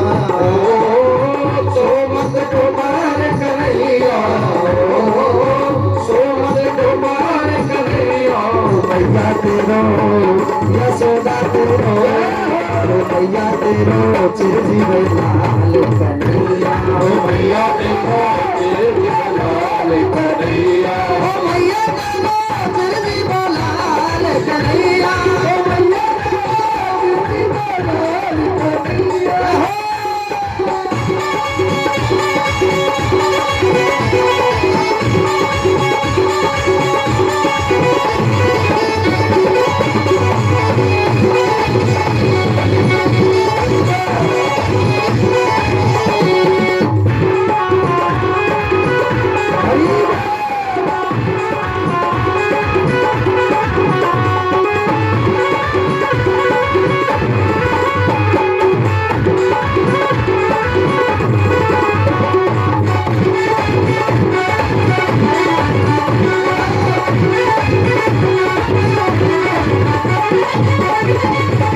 तीन लोक को करता धरता, तीन लोक को करता धरता, तीन लोक को करता धरता, तीन लोक को करता धरता, हल दर्जू को भैया, हर गरजू को भैया, ओ हल दर्जू को भैया, हर गरजू को भैया, भैया तेरो यशोदा तेरा, भैया तेरो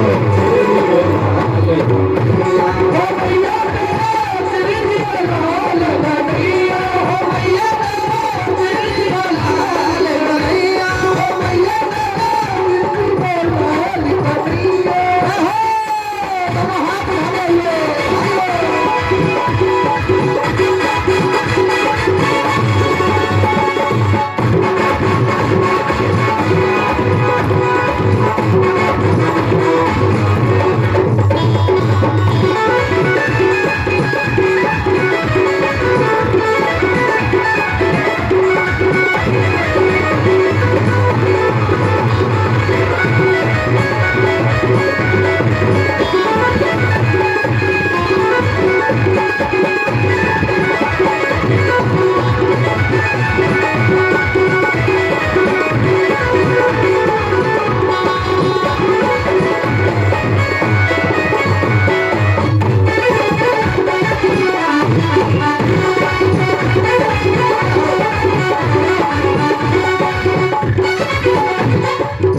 हम सब नाचे ग्वाले नाचे, हम सब नाचे ग्वाले नाचे, हम सब नाचे ग्वाले नाचे, हम सब नाचे ग्वाले नाचे, हम सब नाचे ग्वाले नाचे, हम सब नाचे ग्वाले नाचे, हम सब नाचे ग्वाले नाचे, हम सब नाचे ग्वाले नाचे, नाचत ताता प्रिया, नाचत ताता प्रिया, ओ नाचत ताता प्रिया, नाचत ताता प्रिया, भैया तेरो यशोदा तेरो, भैया तेरो चिरजीव लाल कन्हैया, ओ भैया चिरजीव लाल कन्हैया, ओ भैया तेरो चिरजीव लाल कन्हैया, ओ भैया चिरजीव लाल कन्हैया, ओ भैया तेरो चिरजीव लाल कन्हैया, ओ भैया चिरजीव लाल कन्हैया, ओ चिरजीव लाल कन्हैया, चिरजीव लाल कन्हैया, ओ चिरजीव लाल कन्हैया, चिरजीव लाल कन्हैया, भैया तेरो यशोदा तेरो, भैया तेरो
गोपियों ने धूम झूम करके नाचना प्रारंभ कर दिया आंगन में, और जो जोर जोर से गाना गाते हुए भजन गाते हुए गोपियों ने नाचना चालू किया, तो तुरंत ही ठाकुर जी की पालना में सोते हुए आंख खुल गई, नींद खुल गई। अल्लाह उल्लाह सुनकर आंख खुल गई और आंख मिड़ करके आंख मलते हुए ठाकुर जी चारों तरफ देखने लगे।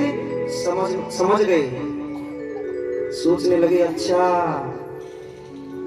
गोपियां गीत गा रही हैं, नाच रही हैं आंगन में, और जिसके लिए गीत गा रहे हैं वो गाड़ी के नीचे लटक रहे हैं। जिसके लिए गीत गाए जा रहे हैं, कम से कम उसे उस समय सम्मिलित तो किया जाना चाहिए। गोपियां अकेली अकेली आनंद ले रही हैं, बताओ, और हम गाड़ी के नीचे लटकाए आ गए बाहर कहीं, है ना? कम से कम हमें सम्मिलित तो करें। फिर सोचने लगे, भैया अभी हमसे चलना फिरना तो आता नहीं है, अब क्या करें? अच्छा एक काम किया जाए, रोना चालू कर दिया जाए। जोर जोर से रोएंगे, सोई मैया हमारे रोवे की आवाज सुन लेगी, सोई मुंह ले लेगी।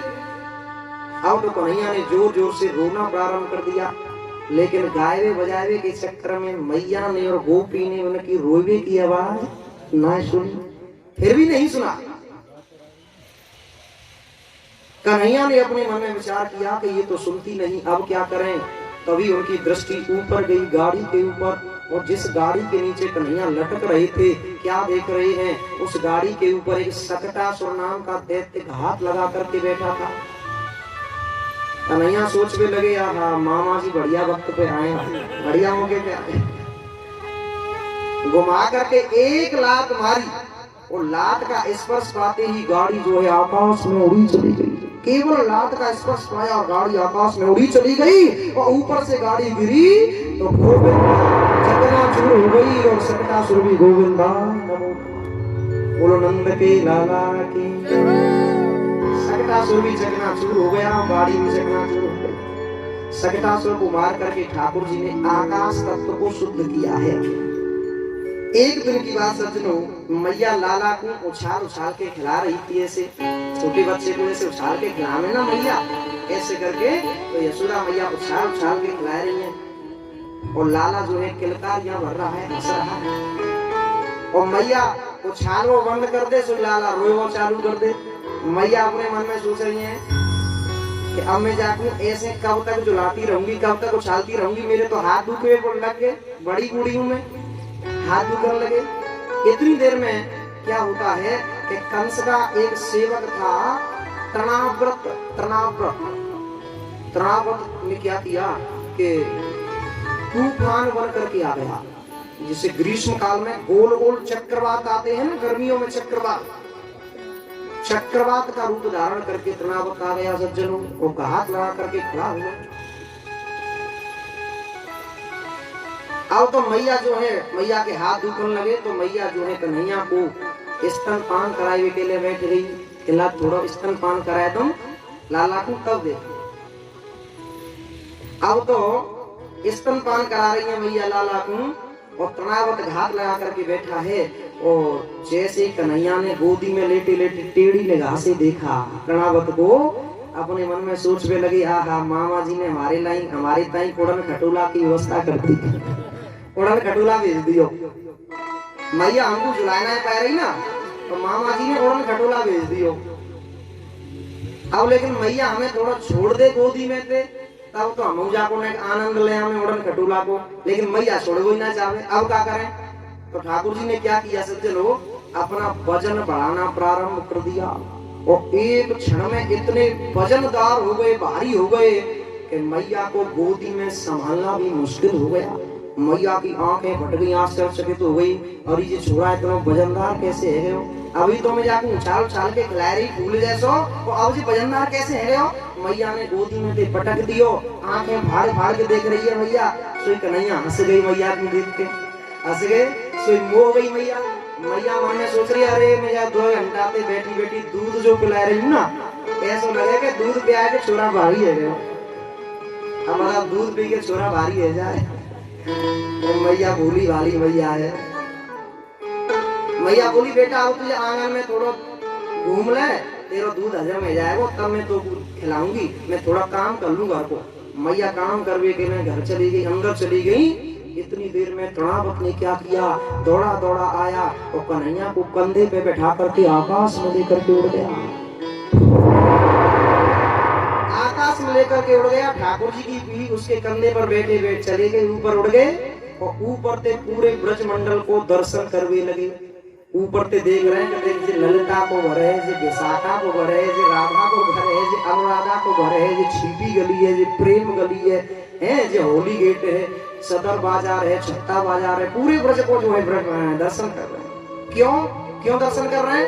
क्योंकि आगे चल के चोरी जो करनी है, और चोर वही होशियार होता है जिसे गली गली का ज्ञान होता है। दर्शन करने लगे, लेकिन इतनी देर में तृणावत जो है प्रभु को लेकर के दौड़ने लगा, मथुरा की तरफ भागने लगा। तभी ठाकुर जी ने क्या किया, अपना वजन बढ़ा दिया और 1 मिनट में इतने भारी हो गए कि संभालना भी मुश्किल हो गया। उसकी आंखें फट गईं। राक्षस सोचने लगा अपने मन में, भाई जल्दबाजी में कहूं नंद बाबा के आंगन को कोई पत्थर तो ना फैलायो। मैं पीछे मुड़ मुड़ के देख रहा है, ये बच्चा है कि पत्थर है, पहाड़ है? एक छोटे से बच्चे में इतना वजन कहां से आ गया? पीछे मुड़ मुड़ करके देख रहा है कि नंद बाबा के आंगन का कोई पत्थर तो नहीं उठा लाया। प्रभु को हंसी आने लगी, प्रभु को हंसी आ गई। कन्हैया कहते हैं, मूर्ख, मेरे भक्त तो पत्थर में भी मेरा दर्शन करते हैं और तू मुझ में पत्थर देख रहा है, मुझे पत्थर देख रहा है। ला तेरा सिर पत्थर से ही पटकूंगा। गला दबा दिया उसका, और गला दबाते ही वो निष्प्राण होकर के पत्थर पे आकर के गिर पड़ा। सो गोविंदाय नमो नमः, बोलो नंद के लाला की। तृणावत का भी उद्धार कर दिया सज्जनों। अब तो एक दिन की बात, वसुदेव जी मथुरा में बैठे बैठे सोच रहे हैं, एक एक दिना गिन रहे हैं, सोच रहे हैं कि आज मेरा छोरा 1 साल भर को है, भगवान जाने को नाम कहा रखे हो। तुरंत वसुदेव जी अपने कुल पुरोहित गर्गाचार्य जी के पास में आकर के बोले, महाराज जी आपकी कृपा है जाए तो मेरे छोरन को नामकरण संस्कार है जाए, तुम गोकुल में चले जाओ और मेरे छोरन को नामकरण संस्कार करके आओ। ठीक है साहब। गर्गाचार्य जी वेश बदल करके आ गए नंद के आंगन में, और नंद के द्वार पे आकर के नंद बाबा को परिचय दिया तो नंद बाबा बड़े प्रसन्न हुए, गदगद हुए, मेरे तो भाग्य खुल गए आज। आप जैसे प्रकांड विद्वान, उच्च कोटि के महात्मा ब्राह्मण जो है मेरे द्वार पे आ गए, मेरे तो भाग्य खुल गए। और हाथ जोड़ करके बोले नंद बाबा गर्गाचार्य जी से, बाबा एक प्रश्न कर दूं मैं आपसे, पहले बात पूछ लूंगा। पूछो भैया। बोले एक बात बताओ, देखो मेरे 2 छोरा हैं, 2 छोरा, एक रोहिणी को और एक यशोदा को। लेकिन मैंने अनुभव किया है कि जब ते छोटो छोरा जन्म हुआ ना, छोटे छोरा को, तब तेरा बेचारे पर रोजाना उपद्रव आ रहे हैं। आप तो बड़े प्रकांड ज्योतिषी हो, कृपया करके बाकी देखियो ने तो बाकी भाग्य रेखा को कसु देखियो कि जाते बाकी उपद्रव शांत रह जाए। कौन सी ग्रह दशा बिगड़ रही है, कौन सा अनुष्ठान कराया जाए, कौन सी दशा ग्रह का शांति के लिए कौन सा पुनश्चरण कराया जाए या अनुष्ठान कराया जाए, जरा देख के बताना। गर्गाचार्य बोली, अच्छा ठीक है भैया, बताओ बा छोरा को नाम कहा है, बाकी राशि कहा है। नंद बाबा बोले, हे भगवान, मैंने तो छोरा को कोई नाम नहीं रखे बाबा, बता छोरा साल भर को है गयो, छोरा को भी नाम ही ना रखे।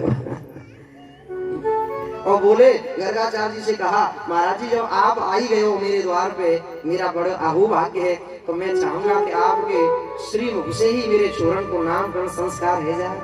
गर्गाचार्य जी बोले, ठीक है भैया नंद बाबा, हम नामकरण कर तो देंगे, लेकिन हम केवल यादवों के कुल पुरोहित हैं। अगर तू अपने छोरन को नामकरण संस्कार करवाओ चाहे तो गुप्त विधि से करा ले, माने किसी को पता न लगने पाए, भनक भी न लगने पाए। अच्छा ये बात है, ठीक है बाबा, तो एक काम करो, मैं अपने छोरन को गौशाला में लेके आऊं, तो तुम गौशाला में पहुंचो, वहीं पे किसी को पता नहीं चलेगा। ठीक है।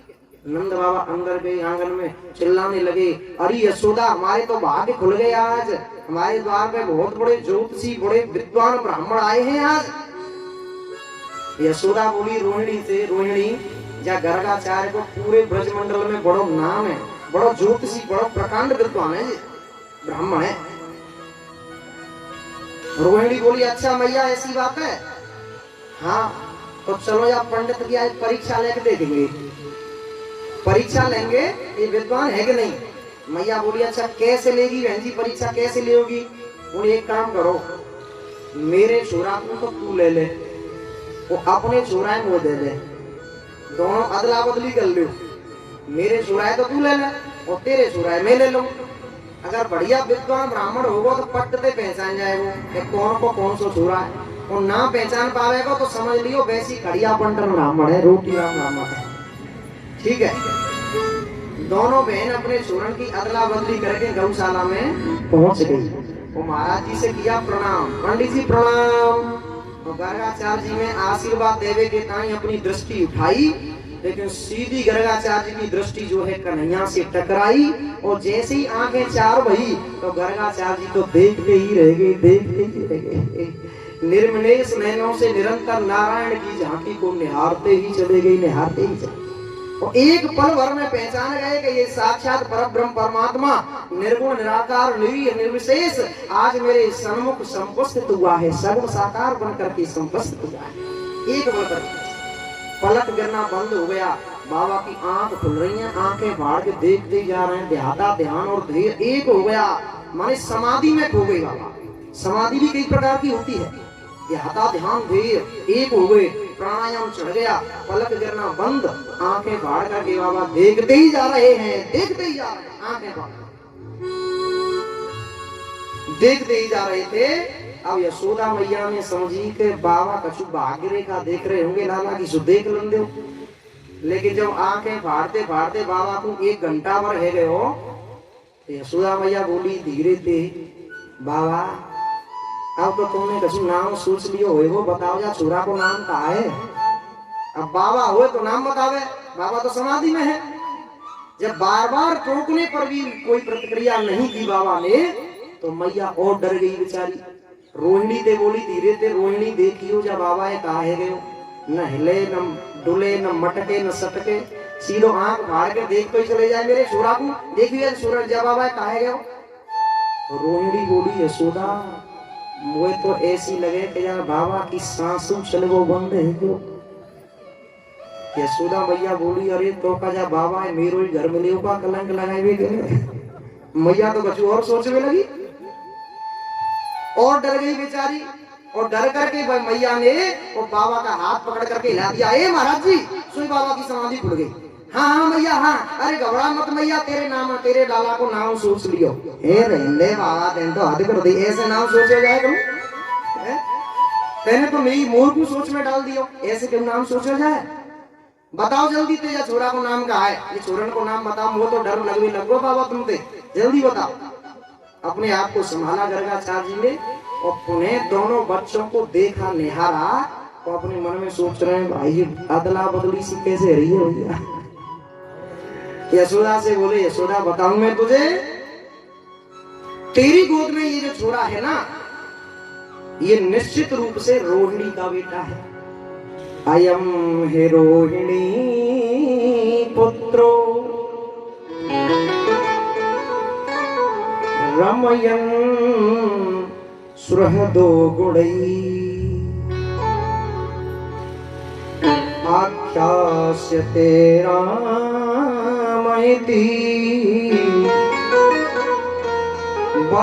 बलाधिक्याद बलम विदो। अयम है रोहिणी पुत्रो, यशोदा से बोले यशोदा तेरी गोद में ये जो लड़का है ना, ये छोरा है, अयम है रोहिणी पुत्रो, ये निश्चित रूप से रोहिणी को छोरा है। यशोदा मैया मुस्कुरा करके बोली रोहिणी से, रोहिणी पक्को पंडित निकलो निकलो, एक पलवर में पहचान दिया जान तो। अब मुस्कुरा करके बोली बाबा बिल्कुल ठीक कह रहे हो तुम, ये रोहिणी कोई बेटा है मेरी गोद में, लेकिन हम दोनों बहन अपने छोरन में कोई अंतर नहीं समझे। तुम तो ये बताओ यार छोरा को नाम कहा है। बाबा बोले मैया यशोदा ये छोरा बहुत बलशाली निकले, वो बलशाली बला दे क्या तो बलम भी तू बहुत बड़ा बलशाली निकले वो। जाते जा छोरा को नाम हम रख रहे हैं बलराम। बोलो दाऊजी महाराज की। अच्छा बाबा अब यार छोटे छोरा को नाम और बता दो, जाको का नाम रख रहे हो, या छोटे छोरा को का नाम रख रहे हो जाओ बता दो। बाबा बोले मैया जाके एक आध नाम होए, 2-4 नाम होए तो बता दो। विष्णु सहस्त्र नाम, गोपाल सहस्त्र नाम, सब जई के नामन पे तो भरे पड़े माँ। जाके 2-4 नाम होए तो गिनाए दो, दीपक है ना गिनाए दो ना। बताऊं कितने नाम है जाके। आगुण अखंड सिंगल हिंदी डबल नाम। आगुण अखंड ए जी अनंत अनादि। आगुण अखंड आगुण अखंड अनंत अनादि। आगुण अखंड अनंत अनादि। आगुण अनंत जय कहीं पर जय कहीं पर पार्थवादी। अगुण अखंड अगुण अनंत अनादि। अगुण अखंड। भैया कहने लगे मैया से बाबा ओ माँ इनके दो चार नाम हो तो बता दो मैया तो कौन जाके तो असंख्य नाम है मेरी माँ। अनंत नाम है जाके अनंत नाम है इसके। और क्या बोले नेति नेति जेहि वेद निरूपा भैया। नेति नेति जेहि वेद निरूपा।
सच्चिदानंद भगवान की जय हो। नित नित जहि वेद निरूपा निजानंद निरुपाध अनुपा।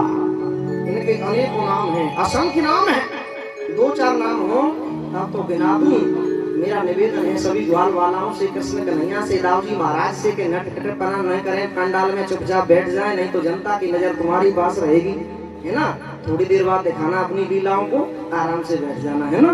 मैं तुम्हारी तरफ सब माता बहना तुम माँ देखेंगी बेटा मोह कोई न पूछेगा दुनिया घास में डालेगा ना। तुम बैठ जाएंगे शांत बैठ जाएंगे बेटा। इनके अनेक नाम है अनेक नाम। इनके नाम अनेक अनूपा और मैं न बता हूँ स्वमत अनुरूपा। मेरी नाम मैया बोली बाबा वो हजारे नाम की कोई जरूरत ना है। वो तो 100 एक नाम बताए दे एक नाम। अच्छा माँ तो या समय पे हम जा छोरा को नाम रख रहे हैं श्री कृष्ण। बोलो कृष्ण कन्हैया लाल की जय हो। यशोदा मैया बोली बाबा में ज्यादा पढ़ी लिखी ना हूँ भाई मैं गाँव की स्त्री हूँ भाई। बड़ी बूढ़ी मैया हूँ मैं गाँव की बिना पढ़ी लिखी हूँ। कृष्ण कहवे में तो मेरी जीव ही लटपटा जाएगी। या कृष्ण को का मतलब हो भैया का मतलब हो कृष्ण को। बोले मैया कृष्ण को मतलब हो कर्ष्यति इति कृष्ण। जो अपनी चितवन से सबके चित्त को आकर्षित कर ले उसका नाम है कृष्ण। जो अपनी तिरछी चितवन से सबका चित्त चुरा ले उसका नाम है कृष्ण। अच्छा बाबा हाँ मैया। और सुन या छोरा के अनेक नाम अनेक जाके रूप। काऊ जन्म में जो वसुदेव को भी छोरा भयो हुए वो जाते जासे जाके लोग जो है वासुदेव श्री कृष्ण भी कहो करेंगे। अच्छा बाबा आगे चल के करेगो का बाबा जाए और बता दे मैं बोले मैया आगे चले के तो जो चोरी करे पड़ेगो, आगे चले के तो नंबर 1 को चोर बनेगो। हे बाबा, हे भगवान जी का कह रहे हो बाबा तुम? बोले हमें मैया जाके ग्रह दशा ऐसी बता रही है, और चोर छोटा मोटा चोर नहीं बनेगो, चोर न को सरदार बनेगो।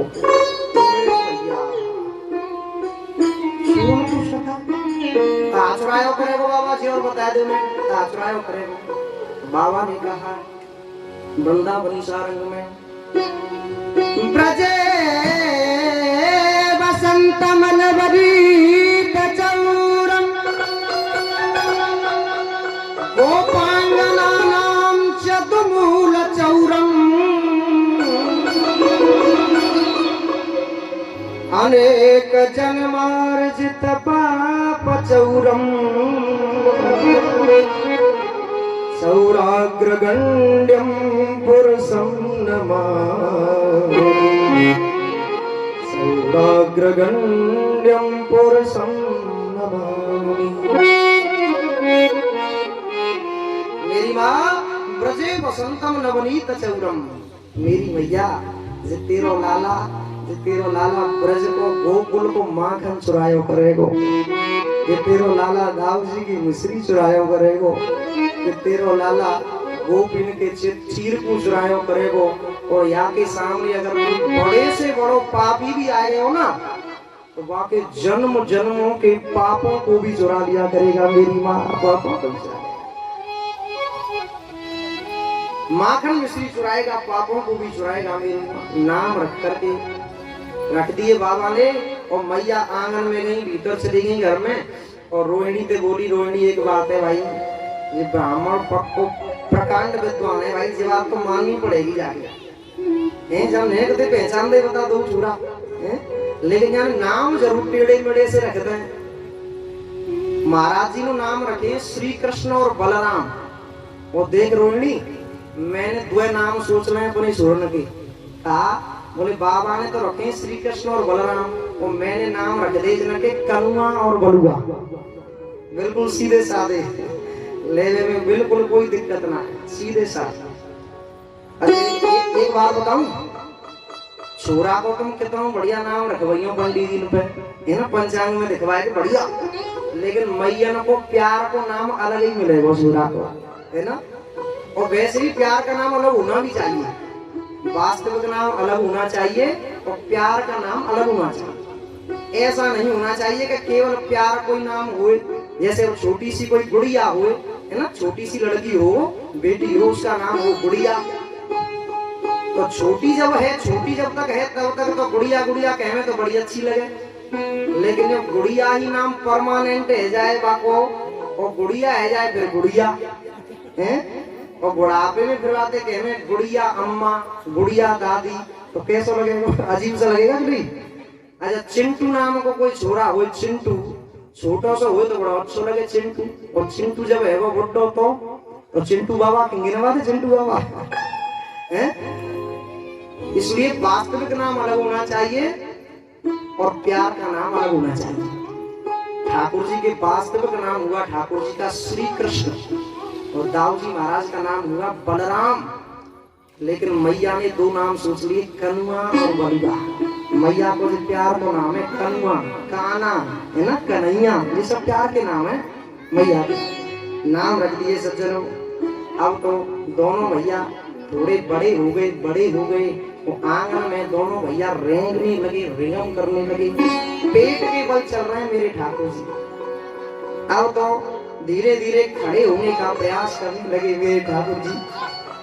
रेंगते हुए गौशाला में पहुंच जाते हैं दोनों भाई, और गौशाला में जाकर के क्या करते हैं, गैयन की पूंछ को पकड़ के दोनों भैया खड़े हुए को प्रयास कर रहे हैं। मेरे ठाकुर जी कभी खड़े हो जाते हैं, कभी गिर जाते हैं आंगन में, कभी गिर जाते हैं। अब तो जब थोड़े और बड़े हुए तो मैया दोनों भैया को पापा पैया चलो सिखा रही है, पैया चलो सिखा रही है। मैया ने दोनों भैया के पावन में नूपुर बांध रखे,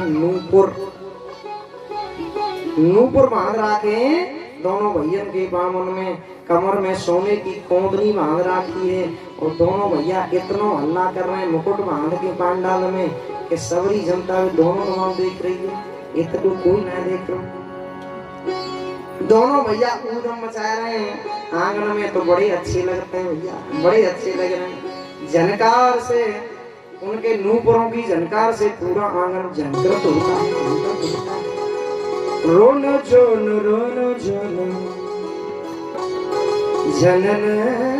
जनन जनन बाजत है पेजनिया।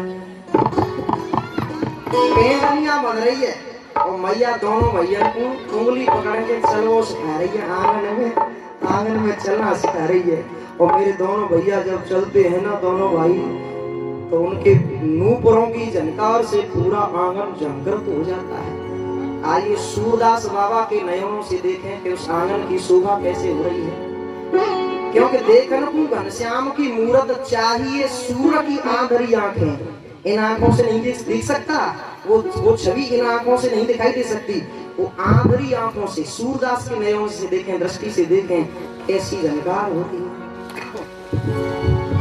रोन जोन जनन जनन जनन बाजत है पेजनिया।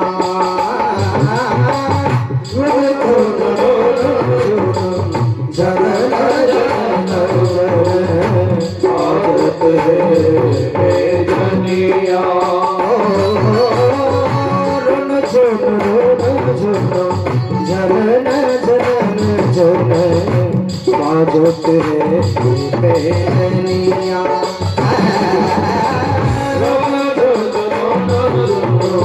जनन जनन बाजत है पेजनिया।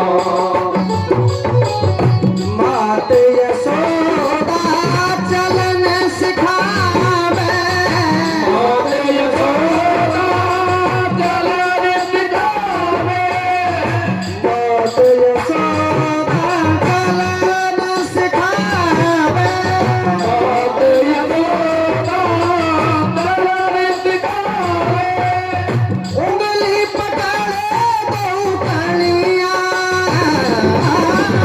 उंगली पकड़े दो कलिया, उंगली पकड़े दो कलिया, उंगली पकड़े दो कलिया। रोन जोन बाजत है जनन जनन जनन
बाजत है पेजनिया। दुनिया